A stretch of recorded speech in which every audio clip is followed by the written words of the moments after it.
She was left to die beneath stone offered like a curse. But he saw more than flesh, he saw fire. Breaking faith and law alike, the priest opened the tomb. What he found wasn't weakness. It was a woman who refused to die quietly. The lid slid shut with a hollow finality, stone grinding against stone as the torchlight was swallowed whole. No wails, no pounding fists, just silence, thick and suffocating.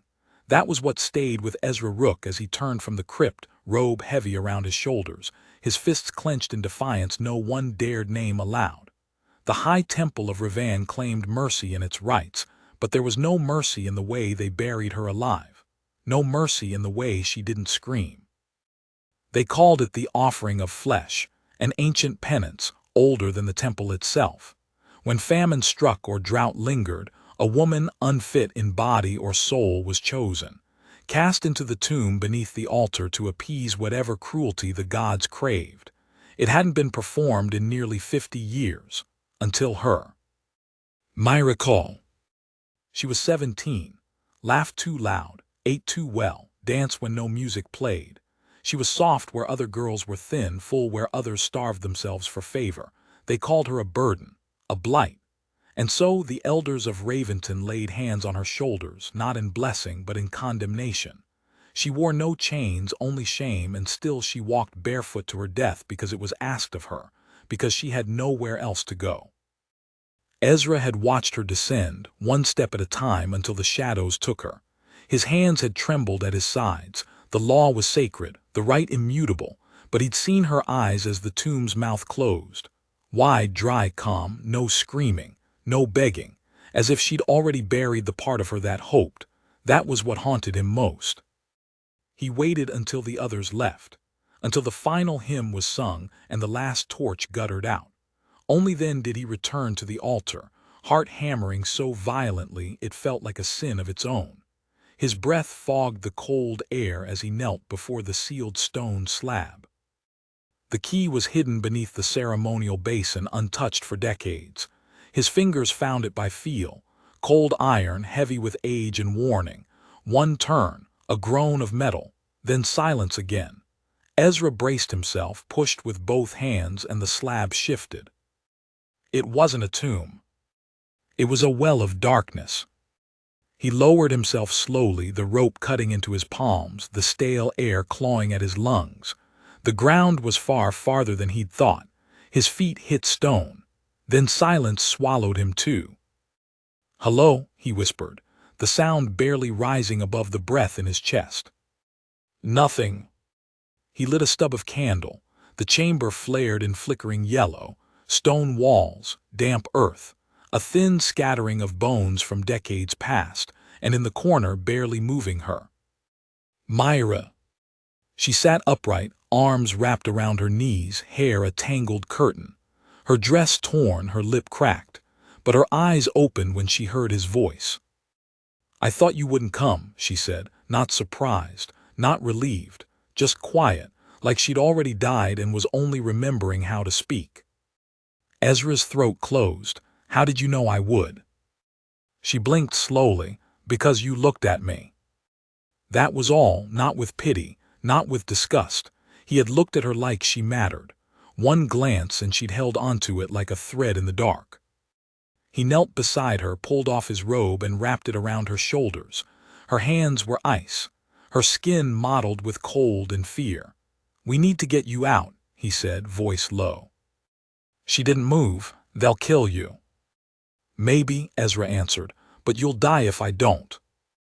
"No," Myra said, meeting his eyes for the first time. "I already died. I want to live now." It took everything he had to lift her. She winced but didn't cry out. Her arms wrapped around his neck, weak but trusting. Together they rose, one hand grasping rope, the other clinging to hope. The surface was colder than the tomb. No one had noticed yet. The temple grounds lay dark, the frost thick on every surface. Ezra carried her across the marble floor barefoot, his robe trailing ash and dirt. He didn't speak, neither did she. He didn't stop until they reached the rectory. Behind his sleeping quarters was a crawl space, once used for storing old vestments.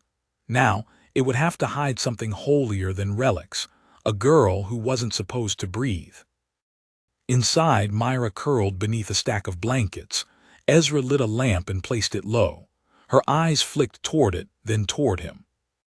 "I'm hungry," she said softly. He nearly laughed, but it caught in his throat like a sob. He brought bread, fruit, even a sliver of cheese. She ate slowly, reverently, as if each bite might be her last. That night Ezra didn't sleep. He stood guard, hand on the door, breath tight. At dawn, bells rang for morning prayer, and Myra slept, her face finally soft, like someone who wasn't waiting to be punished. But peace never lasted in Raventon. By midday, whispers began. One of the elders asked if he'd seen a strange mark near the tomb. Perhaps a rat had disturbed the stone. Ezra lied, smoothly, easily. He felt sick. That night, Myra stood behind him in the dark. "Why are you doing this?" she asked. He didn't answer right away. Then, quietly, "Because you shouldn't have to die to make them feel righteous." Myra touched the edge of her old tunic. "They said I was too much. I laughed too loud. I ate too much, took up too much space. That's why they chose me." Ezra turned to face her fully. "No," he said. "They chose you because they were afraid of anyone who doesn't make themselves small." Myra swallowed. Her throat worked like it hurt. "I don't want to be small anymore." He nodded. "Then don't be." But the shadows outside the rectory stretched longer each night. 3 days passed. Then 4. Then came the knock. 3 sharp raps, not on the main door but the rear, where only the clergy entered. Ezra froze. He opened it slowly. A boy stood there, covered in dust, hair matted. He held a small scroll and thrust it into Ezra's hand without a word before turning and running into the dark. Ezra unrolled it. A single line inked in red. "We know." He shut the door, bolted it. His hand shook, the scroll fluttering to the floor. Behind him, Myra stood silently, watching, waiting. And then she said the one thing he hadn't prepared for. "Then we run." The sun had not yet risen, but the air inside the rectory was already heavy with dread. Ezra stood with the scroll in one hand and his other braced against the door, as if pressure alone could hold back the weight of what came next. "We know." Just 2 words, but they gutted him deeper than a blade ever could. The elders didn't bluff. If they knew, truly knew, there would be no warning, no message, no courtesy. The scroll wasn't a threat. It was a sentence, one they intended him to carry out himself. Behind him, Myra had already begun wrapping the stolen robe tighter around her. Her eyes were sharp, focused now in a way they hadn't been in the tomb. She had risen from that pit stripped of everything, pride, freedom, safety, but not herself. And now that the edge of death had passed, something else filled her, not just fear, intention. Ezra turned. "Run where?" he asked, the words dry on his tongue. "We're surrounded, mountains to the east, marshlands to the west, and they'll post guards by morning."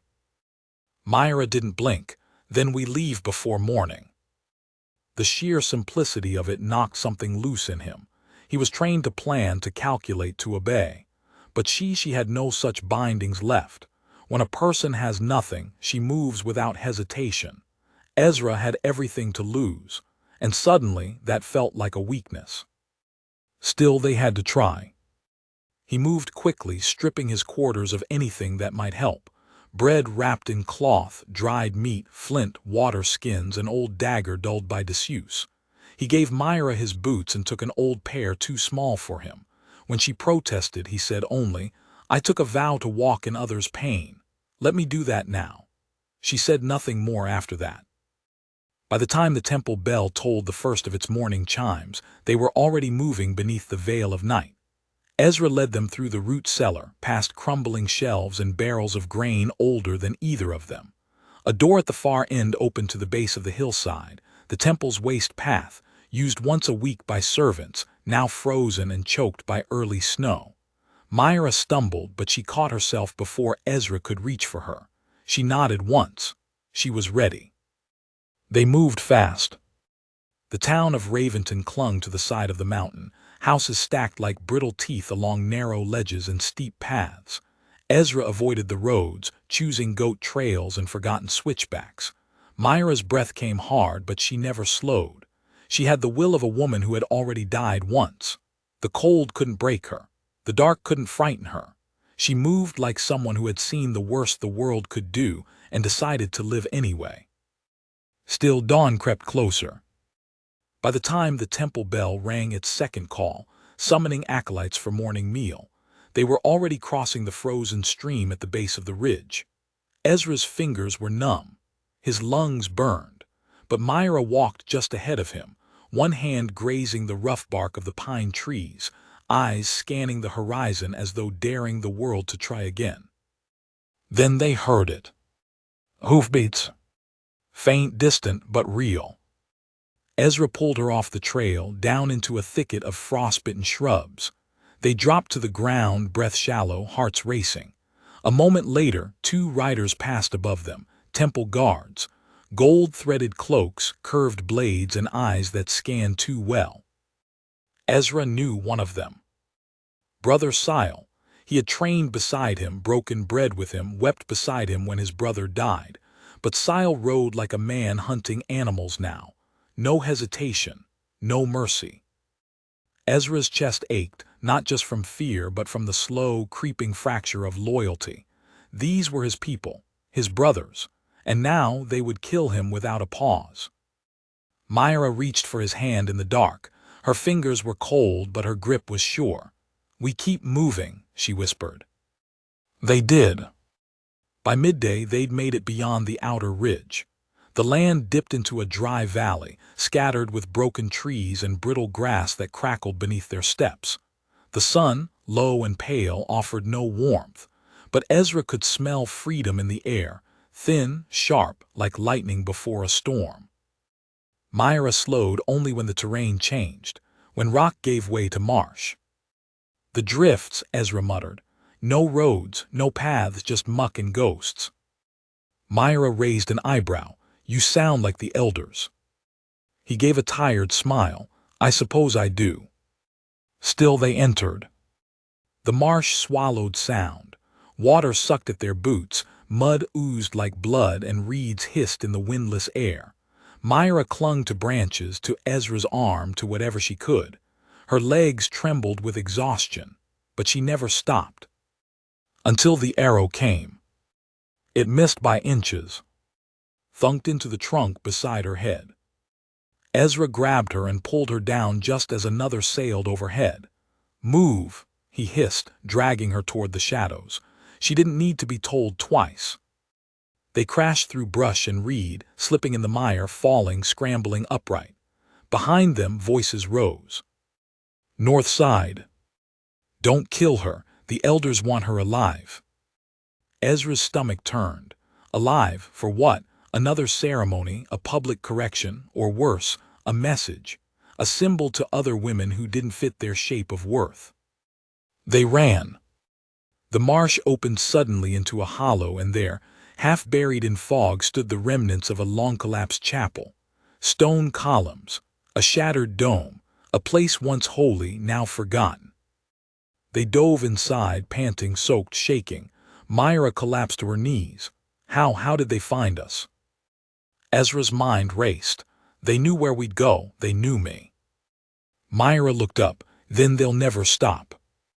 He met her eyes. "Then we don't stop either." Footsteps echoed through the reeds. Ezra rose, dagger drawn, every part of him trembling. He had never taken a life. He didn't know if he could, but he would not let them take her again.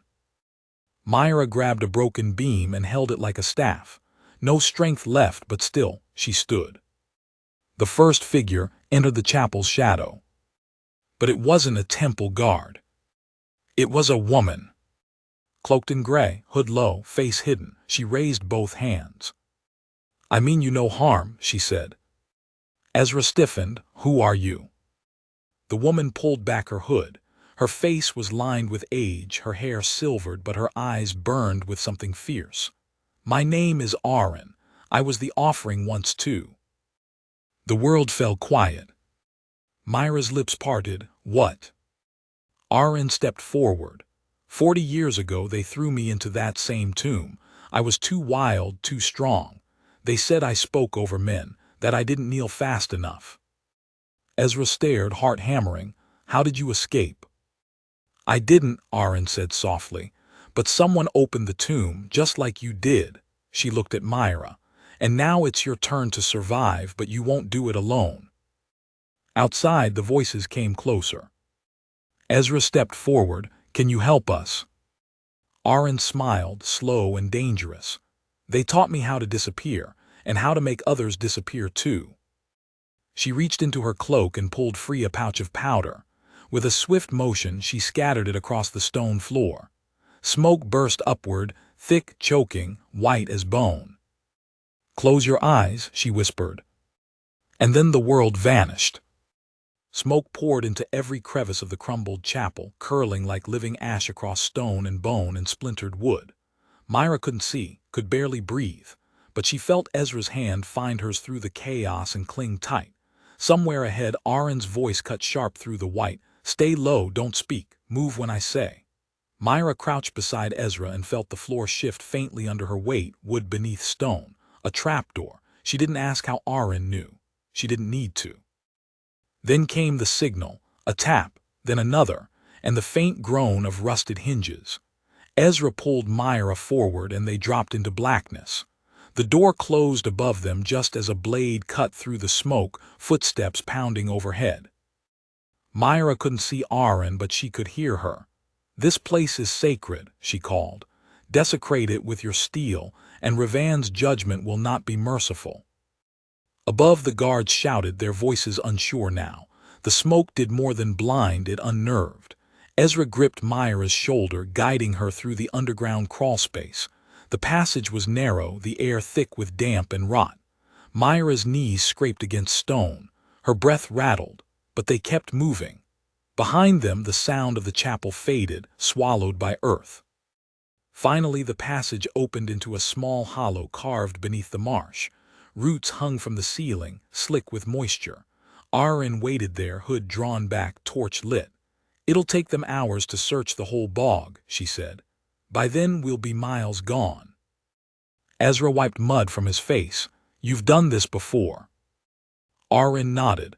Many times. There's more of us than you think. Myra leaned against the wall, chest heaving.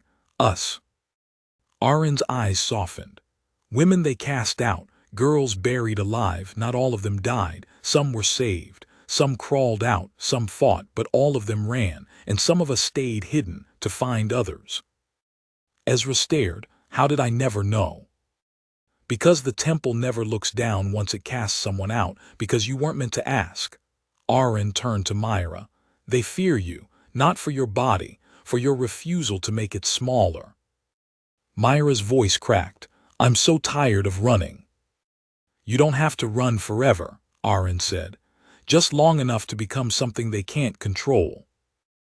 They rested only briefly before Aaron led them through another passage, this one sloping upward. Hours passed beneath the earth, one winding tunnel after another. It felt endless, directionless, like they were walking through the bones of the mountain itself. But Aaron moved like someone who had memorized every twist, every crack.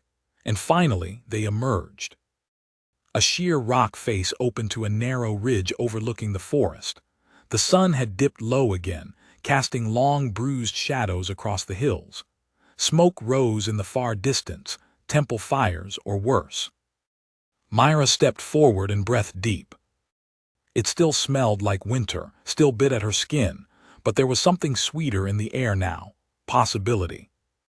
We keep west, Aaron said.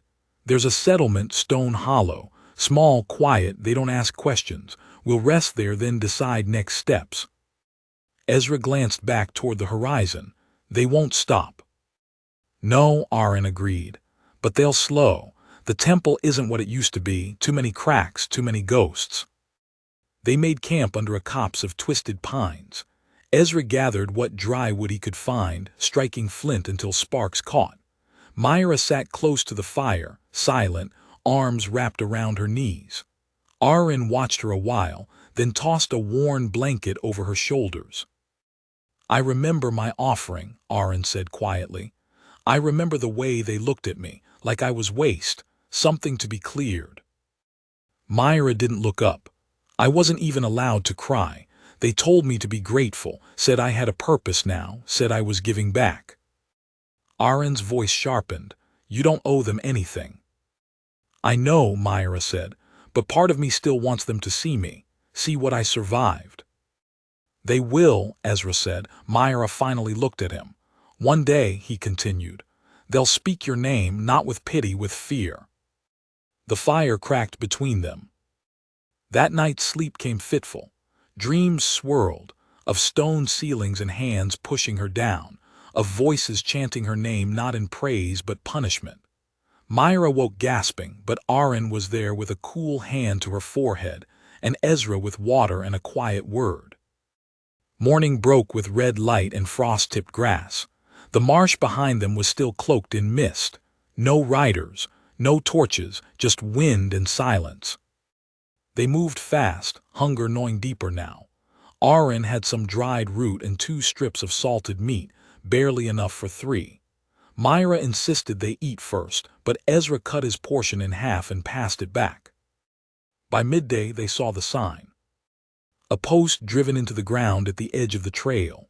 Charred. On it, a symbol drawn in black ash, the circle of Rivan with a slash through its heart. Ezra paled. "They've declared you unholy."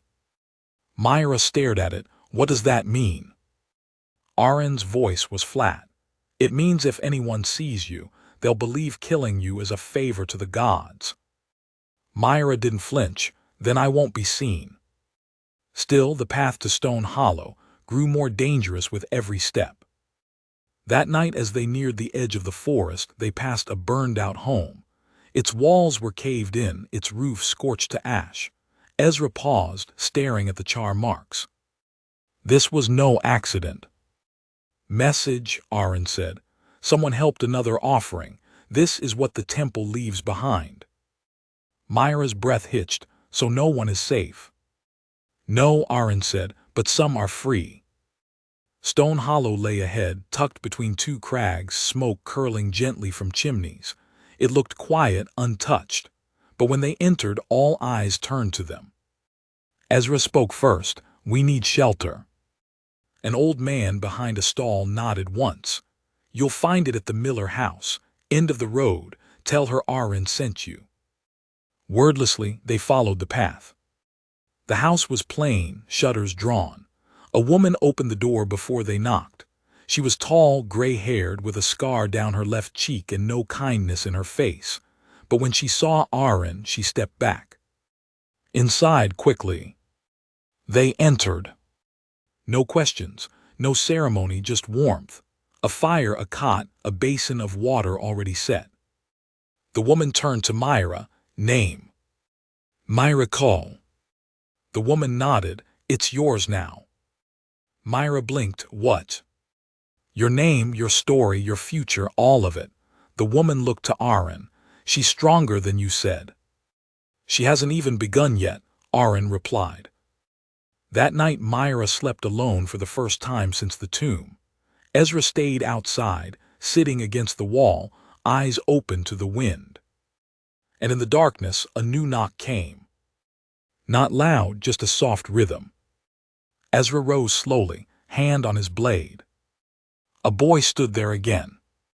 Same as before. But this time he didn't run. He handed over a scrap of parchment, then stepped back into shadow. Ezra unfolded it. A single word written in blood-red ink. Trial. He looked toward the window. And far in the distance, above the marsh, the temple bell began to toll. The bell tolled again, low, deliberate, and far too early for the evening hour. Ezra stood frozen in the doorway, the blood-red parchment trembling in his hand. Trial. That single word echoed louder than the bell, heavier than stone, and it vibrated all the way to the marrow of his bones. He didn't need to ask whose trial. This was not a summons. It was a declaration. They had made it official. The High Temple had invoked the right of severance. the ancient law that stripped the accused of divine protection. It meant only one thing. They intended to try Myra in absentia, which meant they'd already written her sentence. They just wanted witnesses. Inside the dimly lit Miller house, Myra stirred. The boards creaked beneath her steps as she entered the common room, eyes still clouded with sleep. "Ezra," she asked softly, rubbing her eyes, "what's wrong?" Ezra turned slowly, hiding the parchment behind his back. But Myra saw his face. "Who came?" she asked. No fear, just certainty. Ezra hesitated a second too long. Then he handed her the note. She didn't flinch, didn't gasp. Her eyes scanned the word, then lifted to meet his. "They're making an example of me." Ezra nodded. "I'm not surprised," she whispered.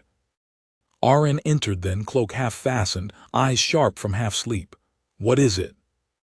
Ezra held the paper toward her.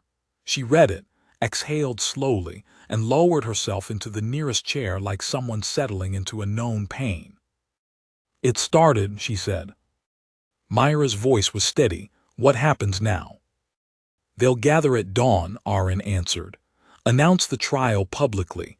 Recite your supposed crimes. Then pronounce your death, not as punishment but as a warning." Myra swallowed. "To who?" "To everyone like you," Aaron said. "Women who take up space, people who ask questions, priests who defy silence." Ezra looked between them. "They want us to feel helpless." "Because they are," Myra said, and this time her voice had weight. "You don't hold public trials unless you're trying to convince people you still have control." That struck Ezra deep. She wasn't the girl who'd been lowered into a tomb anymore. She was becoming something more clear-eyed, unflinching, a quiet fury forged by abandonment.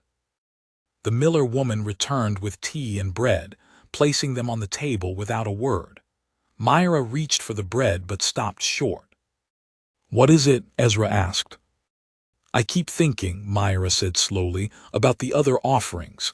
How many of them are still out there, like Aaron, like me? How many were buried and crawled out? How many survived and were never found?" Aaron studied her closely. "Enough."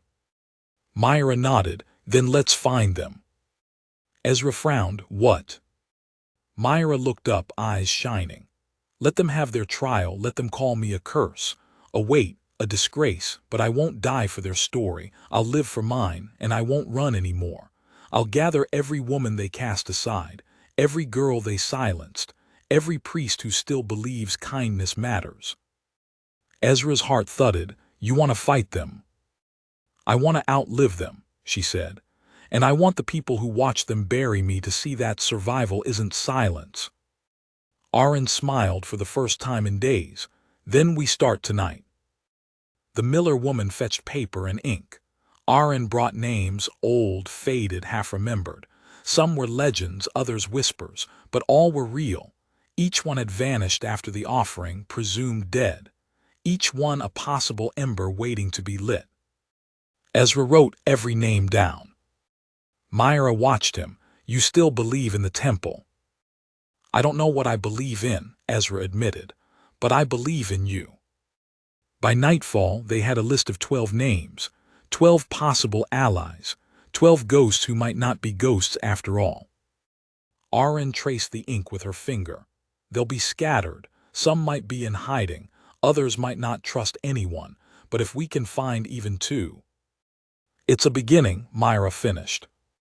They couldn't stay in Stone Hollow. The bell tolling meant riders wouldn't be far behind. So they split, Ezra and Myra together, Aaron and the Miller woman in another direction, each carrying half the list. Their meeting point was set, 4 nights from now, in a gorge west of the dead pines. The sky was black as coal when Ezra and Myra slipped out the back of the house and into the woods. No goodbyes, no torches, just the whisper of snow falling again, soft and relentless. Ezra had never broken this many laws, not in his whole life, not even close. But none of it felt wrong. They moved east, toward the cliffs where a woman named Sarah was last seen. The trail was hard, unmarked. Myra shivered despite the cloak around her shoulders, but she didn't complain. They camped under an overhang that first night, huddled together for warmth. "I used to dream," she said softly, "of walking through the market without being stared at, of dancing without being mocked, of being held without apology." Ezra looked at her, his breath visible in the cold. "And now," he asked. "Now I dream of standing in front of the temple," she whispered, "not to beg, but to speak. And I want them to listen, even if it's the last thing they ever do." Ezra didn't respond. He only reached for her hand. And for the first time, she let him. They reached the cliffs by noon the next day. The woman they sought, Cyril, had lived in a cave once used by goat herders. Ezra climbed first, Myra close behind. The wind screamed around them, but something glinted in the rocks, a piece of silver cloth. Then a voice, sharp and low, "Don't move." Ezra froze. A shadow stepped from the stones, tall, lean, with a bow drawn and aimed at Myra's heart. "I said don't move." Ezra raised his hands. "Cyril." The woman didn't lower the bow. "Who sent you?" "Aaron," Myra said quickly. "We're not here to hurt you." "No one climbs these cliffs unless they're desperate," Cyril replied, "or dangerous." "I was offered," Myra said. "They buried me, I lived." Cyril blinked. The bow dropped an inch. "You're her." Ezra frowned. "You've heard of her." Cyril nodded slowly. "The temple says you're cursed, that you bewitched a priest and broke holy law." Myra lifted her chin. "They're half right." That made Cyril smile. She lowered the bow fully. "Come in, we'll talk." Inside the cave, a fire burned low. Cyril had maps etched in soot on the walls, dried meat hanging from cords, and books stacked in corners. She moved like someone who'd spent years preparing for something no one else believed would come. "You're building something," Ezra said. "A resistance," Cyril confirmed. "Quiet, careful, but steady. The temple doesn't know how many of us survived. They think we die in the tombs, most do, but some don't." "We want to find the rest," Myra said. "Bring them together." Cyril leaned forward. "Then you'll need to go deeper, beyond these mountains. There's a woman in the South Dara of Hollow Rock. She was the last offering before you. She clawed her way out with her fingernails. Her story's never been told." Ezra nodded. "Where can we find her?" Cyril stood, pulled a folded cloth from behind the fire and handed it to Myra. Inside was a map, drawn in blood and ink. Roads, trails, and the symbol of Revan slashed in red. "She's here," Cyril said, "but be careful, she doesn't trust easily." They left before dawn. Cyril watched them go, bow in hand, eyes hard. As Ezra and Myra descended, Myra asked quietly, "Do you think she'll join us?" Ezra answered, "I think she already has." But even as they crossed into the southern path, Myra's heart twisted. The closer they came to the truth, the more dangerous it became. And something in the wind told her they weren't the only ones on the move. 2 valleys away, cloaked in white and ash, a figure stood watching the road. He bore no insignia, carried no weapon, but his eyes burned like flame. He turned toward the pines, where a dozen riders waited in silence. He lifted one hand, lowered it, and the hunt resumed. The trail to Hollow Rock was less a road than a memory. It twisted through a gorge riddled with landslides, climbed steep ridges where frost clung to roots like veins, and dipped into valleys so narrow even sunlight seemed to avoid them. Ezra led with the map in hand, its corners worn soft from being folded and unfolded too many times. Myra followed close, eyes always sweeping the hills. She wasn't watching for directions. She was watching for eyes. The feeling had been growing stronger for 2 days now, an itch beneath the skin, a hum in the bones. They were being followed. She didn't say it out loud. Ezra already carried enough weight. The second night on the trail, they camped beneath the ridge in a hollow dense with pine. The fire was small, carefully buried beneath a ring of stones, just enough to warm their hands. Myra sat with her knees pulled to her chest, staring into the coals, while Ezra mended the straps on his satchel in silence. "I know they're behind us," she said finally. Ezra didn't flinch. "I do too." "How close?" "Too close for comfort," he said. "Not close enough to strike." Myra nodded. "That'll change." Ezra looked up. "We have to make it to Hollow Rock before it does." Myra didn't sleep that night, and neither did he. By dawn, the air had changed. The forest felt breathless, expectant. Even the birds had gone silent. They moved fast through the lower pass, boots crunching over frost and half-frozen moss. The terrain turned harsher, rockier. The map pointed them toward a ravine with high, jagged sides, Cyril's last marked passage. "This doesn't feel right," Ezra muttered as they stepped into the narrow mouth of the canyon. "It's a bottleneck," Myra said. "Perfect place for an ambush." "But we don't have time to turn back," Ezra added. So they went in. It didn't take long. Halfway through the ravine, just as the path dipped into shadow, a stone rolled down from above. Not wind, not accident. Myra froze, reaching for the knife Ezra had given her days earlier. Ezra stepped in front of her just as the first figure emerged from the cliff edge. Not temple. Not riders. A girl. No older than 16. Dirty face, tangled hair, and the unmistakable look of hunger in her eyes. She held a slingshot in one hand, stone ready. Behind her, others appeared. 5, 10, maybe more.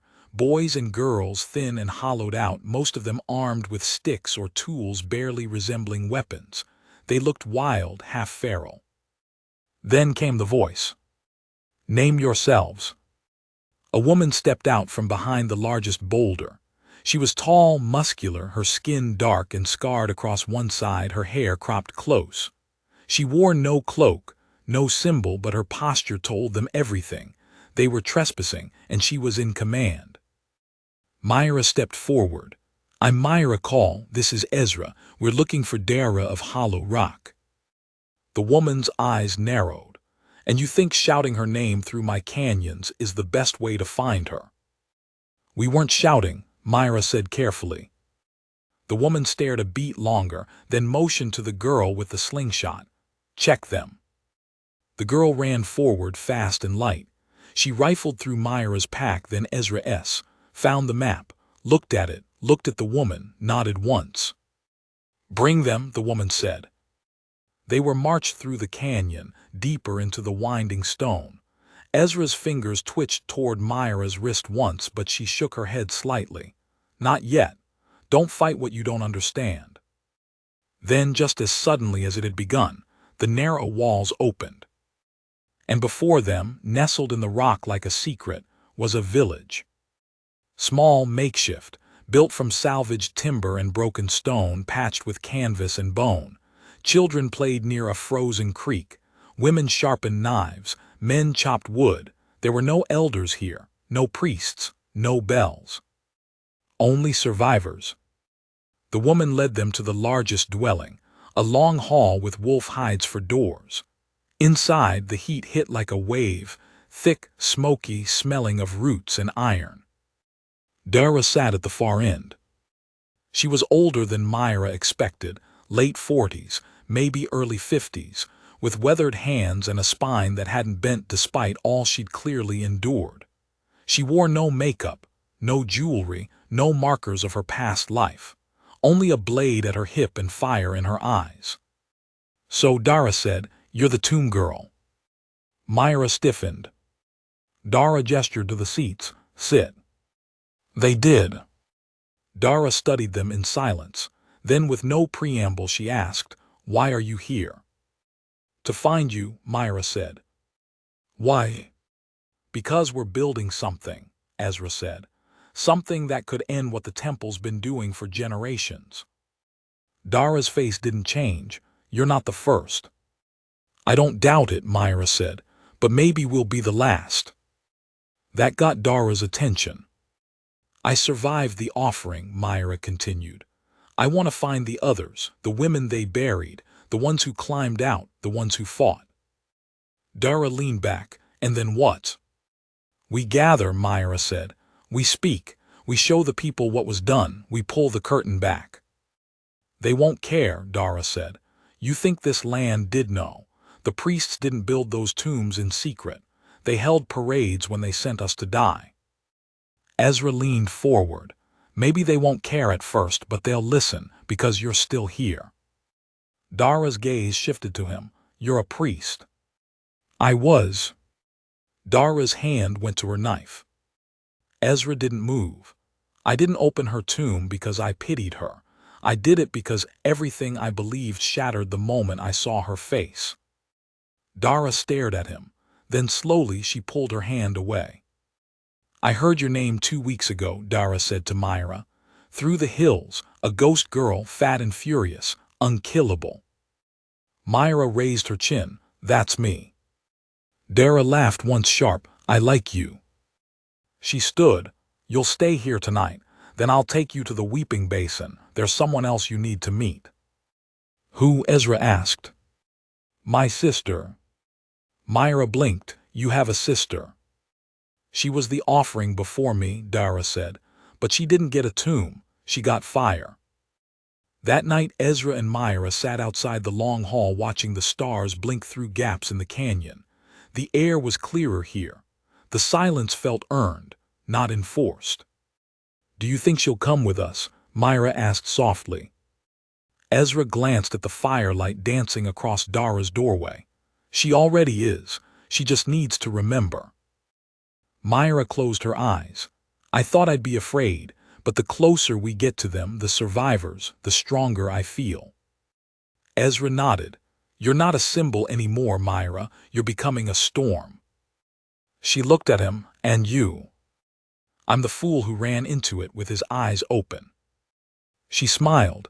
It was a tired smile, but real. And then the girl with the slingshot came running from the shadows, panting, mud on her knees. Riders, she gasped. South Ridge, too many to count. Dara burst from the long hall, her eyes already calculating. How did they find us? Myra asked. Ezra answered, we weren't followed. Then what? Myra began, but Dara cut her off. There's a traitor, Dara said. Someone told them where to find me. And far above, hidden in the rocks, the same figure from the pines watched as the canyon lights began to flare. He didn't smile. He didn't speak. He just turned and raised a flare into the night. A green light arched high, then burst. And the hunters closed in. The flare didn't fade. It pulsed, green and violent, hanging above the canyon like a brand against the sky. A signal, not just to guide the hunters in, but to strip away the illusion of safety. The children scattered first, herded by older girls into the hollow behind the cliffs. Women rushed to shutter doors and brace windows with spare beams and crates. In the center of it all, Dara stood tall, bellowing orders with a voice forged in fire. Guard the south rise. Collapse the east path. We won't give them 2 ways in. Ezra had a sword in his hand before Myra could blink. He wasn't a soldier. He wasn't trained.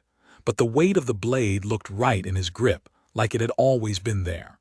Myra turned toward the nearest group of defenders, a circle of girls too young to fight, armed with kitchen blades and slings. No, Myra said, crossing to them. You don't stand here. They looked up at her, confused. You run, she said. Go with the others. Don't stop. Don't turn back. Not until you reach the split valley. The oldest girl frowned, but Myra didn't raise her voice. She didn't need to. I was buried in stone and left to die, she said. I won't watch it happen to you. The girl hesitated, then nodded. She grabbed the others and they vanished into the shadows behind the eastern ridge. A moment later the sound hit, hooves, not fast but steady, the rhythm of men who didn't need to rush. Because they thought it was over already. Because they thought this was just the cleanup. Ezra stood beside Myra now. His jaw was set, mouth grim. Still want to be the fool in the storm? She asked. Ezra didn't look at her. No. Then he did look at her. "I want to be the lightning." Dara drew her blade. "They'll try to smoke us out, burn us alive like they did to others. Don't let them. Make them earn every foot." And then the first arrow fell. It struck the canyon wall with a hiss, embedding deep in the stone inches above Ezra's head. Another came after it, then 5 more, then a rain. The defenders ducked, scattered, some dragging burning cloth away from rooftops. Myra ran with Dara toward the west side of the canyon where the first riders would descend. Aaron was there already. God, how had she arrived? Pulling up a plank bridge they'd used to cross the ravine. "Was with the Miller woman," Aaron called. Saw the flare, didn't hesitate. The bridge came up just as the first figure appeared on the ridge. Not temple-garbed, not priestly. Black cloaks, gold clasps, branded lawmen, the inheritors. Ezra's face drained of color. "These aren't soldiers." "No," Aaron said, eyes narrowed. "These are Ravan's judges." There were 5 in front, more behind. The leader dismounted slowly. His face was partially hidden beneath a helm etched with the temple's broken circle, but Myra recognized him. "Jalen," she breathed. "I remember him. He was the one who locked the tomb." He smiled. Jalen stepped forward to the edge of the ridge, arms wide. "We're not here to kill you," he called. "We're here to witness the end of your blasphemy." Aaron answered, "Then watch closely. It won't end how you think." Jalen's smile faded. Aaron threw a torch into the ravine. The oil-soaked cloth lit instantly, flames racing along the collapsed bridge. Heat surged upward. Jalen stepped back. Myra turned to Aaron. "Now what?" "Now we don't wait." They launched the first counterattack not with swords but with silence. Women who'd trained for years in the rocks slung ropes down canyon walls, scaled them like spiders, then fell upon the second wave from above. Knives to throats, silent, efficient. No mercy. Dara charged into the west path with 4 others, blades drawn. Ezra and Myra held the center, an open space between huts now lit orange by firelight and framed with shadows that moved too fast to count. Then came the breach. One of the defenders screamed, then was cut off. A section of wall near the north cave had been blown open with a fire staff charge. Jalen's men surged in. Ezra blocked one with the flat of his blade, staggered back, parried again. Myra ducked beneath another's swing and slammed her shoulder into his gut, knocking him off balance just enough for Dara to strike him down from behind. More poured in. This wasn't a battle. This was an execution delayed by stubbornness. Myra grabbed Ezra's hand. "We can't win here." He didn't want to hear it, but he knew. Dara was still fighting, surrounded, bleeding from the shoulder. Aaron was backing toward the cliff's edge, motioning frantically. "This way," she shouted. Ezra and Myra broke for her. 2 defenders fell behind them. Another screamed and didn't stop. They reached the edge where a narrow ledge cut along the canyon wall. Aaron had already lashed ropes to the stone. "Down," she ordered. Ezra didn't hesitate. He hooked his legs, slid. Myra turned to see Dara, still swinging, cut down from behind. Her knees buckled. Her eyes met Myra's just before she hit the ground. Aaron grabbed Myra's arm. "You can't save her." But Myra tried. She took a step forward, and Jalen saw her. He pointed. Take her alive." 3 men turned. Aaron yanked Myra down by the rope. The wall scraped her arms raw as they descended, boots slipping against cold stone. Arrows whistled past them. One hit Ezra in the calf. He bit down on a scream and kept going. When they reached the bottom, they ran. Aaron led them through the broken marsh where fog rose and wrapped around their knees. Ezra limped, but didn't stop. Myra turned back once to look up. Jalen stood at the edge of the cliff, face like iron, the sky burning green above him. Aaron shoved them into a crevice beneath the ridge. An old animal run, barely wide enough to crawl through. "We can rest here," she gasped. "For an hour, no more." Ezra collapsed, blood seeping into his boot. Myra knelt beside him, tearing a strip from her cloak. "We need to stop the bleeding." "It's not deep," Ezra said through gritted teeth. "I'll live."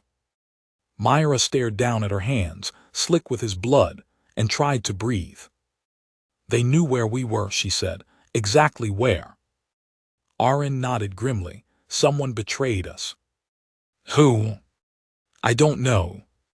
Silence stretched between them. The fire of the village still burned faintly through the mist. Somewhere above, Dara's body lay still. Ezra shifted, trying not to wince. "We've lost too much." "Not everything," Myra said. "Not yet." She reached into her satchel and pulled out the parchment, Cyril's map. There, in the lower right corner, beneath smudged lines and faded ink, was a name. Vesa. Aaron leaned closer. That was Dara's sister. "She didn't just burn," Myra whispered. "She escaped. I saw it in Dara's eyes." Aaron looked at her. "You think she's alive?" Myra folded the map carefully. "I think she's waiting."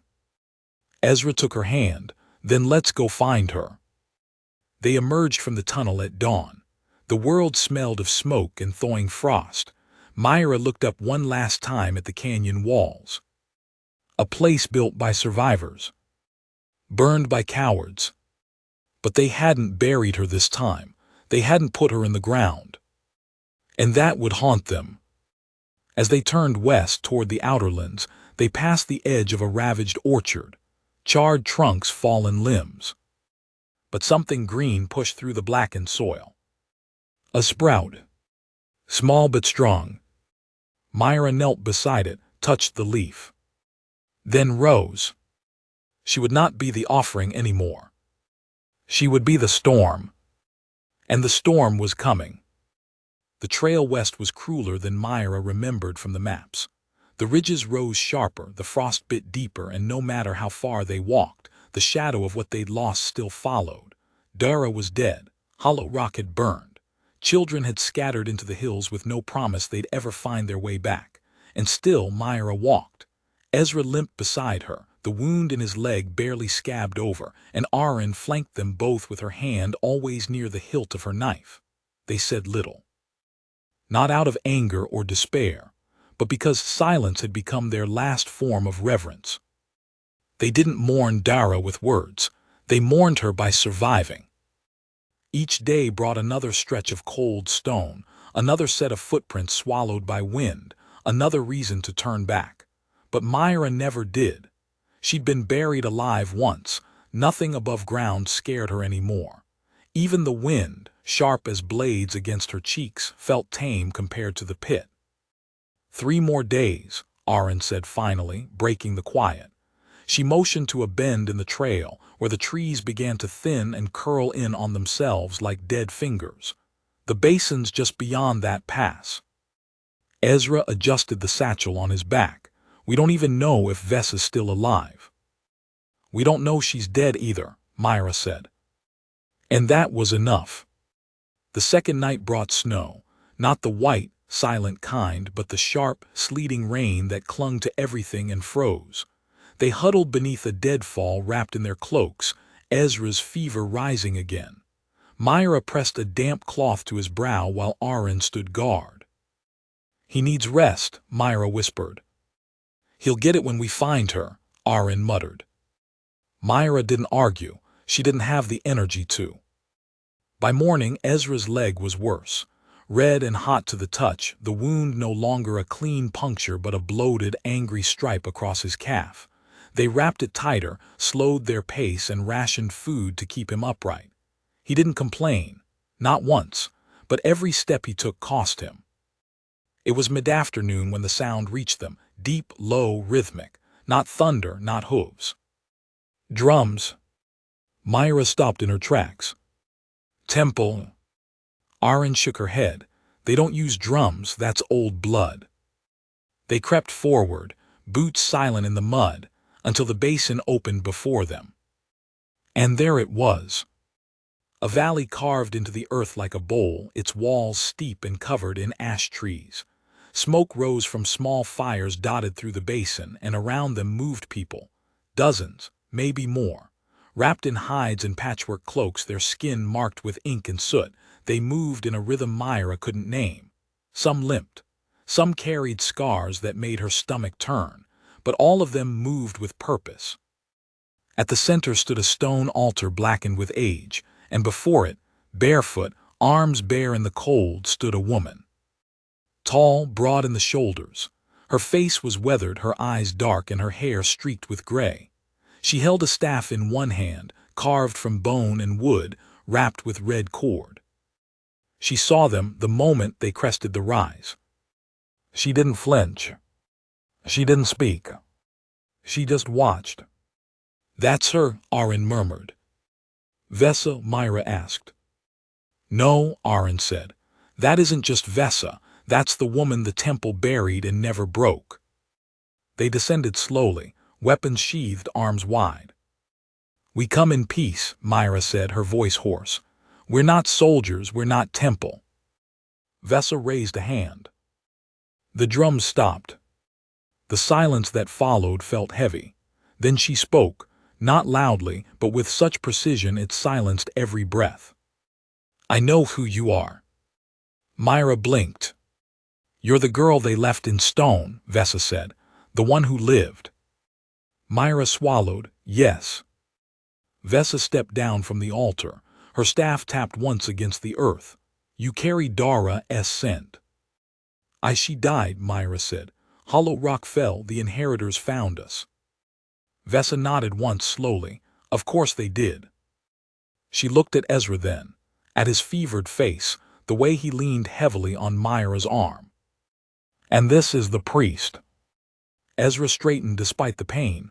"I was." Vesa studied him, then gestured to two of her people. "Take him, gently, bring him to the healer's hut."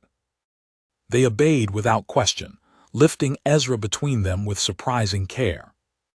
"Wait," he murmured, "don't separate us." "You'll see her again," Vesa said, "if you live." Then she turned back to Myra. "You shouldn't be here." "I didn't have a choice." "There's always a choice." "I chose to fight." Vesa stared at her a moment longer, then nodded. "Good." She turned and walked toward the fire ring. Myra followed. Aaron did too, one hand still never far from her blade. They sat beside the central flame as night fell and Vesa's people gathered. No one asked Myra to speak. No one demanded stories. They simply sat, their silence louder than any sermon Myra had ever heard. "You came to find the rest," Vesa said after a long while. "Yes," Myra said. "I thought if I could find the ones who survived, the ones like me, we could tell the truth, show people what was done, maybe stop it from happening again." Vesa stirred the fire with her staff. Sparks shot upward. "You think truth changes power?" she asked. "I think it's a start." Vesa didn't smile, but her eyes changed. "I used to believe that too." "What changed?" Vesa's voice softened. "I realized truth alone is quiet, too quiet for people drunk on order. It needs to be screamed." Myra looked at her. "Then scream with me." Vesa turned her gaze toward the stars. "There are more like us," she said. "Not just in these valleys, in the southern cliffs, in the ice reaches. Women left to die, girls marked as curses, boys discarded for kindness, all of them buried in different ways." "Then let's dig them out," Myra said. Vesa looked back down at her, and for the first time Myra saw something behind the strength: weariness, the kind of tired that lives in the marrow, but still, she nodded. "Tomorrow I'll call them." "How?" Vesa's hand hovered over her staff. "The way survivors always call each other, with memory, with scars, with fire." That night Ezra's fever broke. The healer, a man who'd once been branded a heretic for healing a dying mother before a noble son, sat beside him all night, humming low and steady. When Ezra opened his eyes at dawn, the pain had dulled. The wound would never fully heal, but it would not take him. Myra sat beside him, her eyes red-rimmed but awake. "You found her," Ezra said. Myra nodded. "She found me too."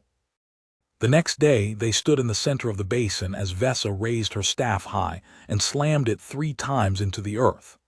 The sound echoed through the stone, through the trees, through something deeper. One by one, others emerged. From shadows, from caves, from thickets Myra hadn't noticed. Survivors. A girl missing 3 fingers, a boy with burned scars across his chest, an old woman blind in both eyes but still standing, a young mother with twins clinging to her skirts. And more. And more. Some were broken, but all were alive. Vesa turned to Myra. "You still want to speak truth?" she asked. Myra nodded. "Then you'll need to speak louder than you ever have." "I'm ready." But she was. Not for what came next. Because as the survivors gathered, as their voices rose in fractured song, as hope kindled like dry wood catching fire, a horn blew. Far. Too far. But not far enough. Aaron's head snapped toward the eastern ridge. "Riders."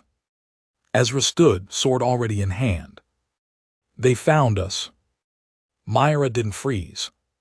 She didn't panic. She turned to Vesa. "What do we do?" Vesa raised her staff once more. Her voice was calm. "We stop running." And then she looked to the survivors, those with knives, with slings, with nothing but teeth and rage, and she said, "Let them come." The horn sounded again, closer this time, then another behind it. From the ridge above the basin, figures appeared row after row, cloaked, veiled, and advancing without urgency. Inheritors, dozens, maybe more. Behind them came 3 high priests, their robes untouched by dirt, their eyes already triumphant. Vesa didn't move. She stood at the basin's edge, staff rooted in the soil. Beside her, Myra gripped Dara's blade. Ezra stood behind her, legs still weak but upright. Aaron waited at their flank, fingers on her knife. One priest stepped forward. "You were warned." "Vesa, so were you." The priest's gaze shifted to Myra. "The glutton lives, still defiant." Myra didn't flinch, still breathing. A signal. The inheritors began descending. Vesa raised her staff and fired a flare into the sky. For a moment, nothing. Then from behind the ridge came the sound. War cries. The survivors had come. Dozens more. From the cliffs, the woods, the dark. They struck from behind, a wall of fury not born from training but survival, a rebellion of the discarded. Myra led the charge. Ezra followed. Aaron vanished into the fray, her blade flashing like silver fire. Chaos exploded, screams, metal, blood, smoke. Myra found Jalen, the judge who sealed her tomb, near the fire pit. Their blades clashed. He was faster. She was angrier. Ezra tried to join but fell hard. Jalen raised his sword to finish him. Myra tackled him, drove Dara's knife into his chest. The look of shock on his face was her answer. The battle turned. One priest dead. Another captured. The rest fled or were pulled down. Silence finally. Vesa approached Myra, bloodied but standing. "It's not over."